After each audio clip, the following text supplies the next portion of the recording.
Once upon a time, in the sacred land of India, there was a virtuous king named Indradyumna who reigned over the kingdom of Abanti.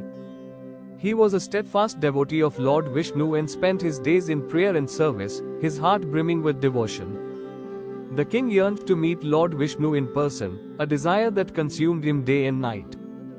One fateful day, a sage arrived at the royal court with news that thrilled King Indradyumna. The sage proclaimed that Lord Vishnu had taken an earthly form as Lord Jagannath, residing in the city of Puri, on the eastern shore of India. Hearing this, King Indradyumna immediately embarked on a perilous journey towards Puri, his heart filled with hope and anticipation. Upon his arrival, however, the king was met with disappointment.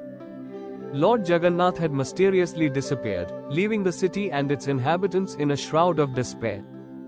But King Indradyumna, resolute in his determination, organized a massive search operation throughout the kingdom. Days turned into weeks and weeks into months, with no sign of Lord Jagannath. Just as the king's hope began to waver, a divine voice echoed in his dreams, guiding him to a specific type of neem tree on the outskirts of the city.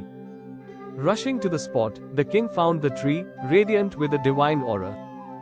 The celestial voice had also told him that the tree would reveal the earthly form of Lord Jagannath. A sculptor was summoned, who was, in fact, the divine architect, Vishwakarma himself in disguise.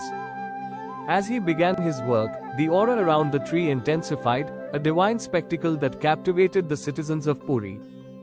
However, the sculptor had one condition: he was to carve the statue in isolation, with no interruptions or prying eyes.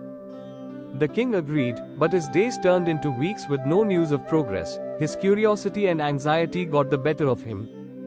Against the sculptor's request, he decided to visit the site. Upon his arrival, Vishwakarma, annoyed at the king's impatience, disappeared, leaving behind an unfinished idol of Lord Jagannath. The idol was without hands and feet, causing the king great distress. He feared he had offended the divine Lord by his impatient act. However, in his dream, Lord Jagannath comforted the king, assuring him that he had chosen to be in this unique form to show that even without hands and feet, he could receive the offerings from devotees and move according to his divine will.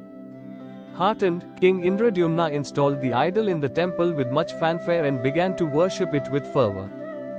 The Ratha Yatra, a grand procession where the deities are placed on giant chariots and pulled through the city, was the next significant event.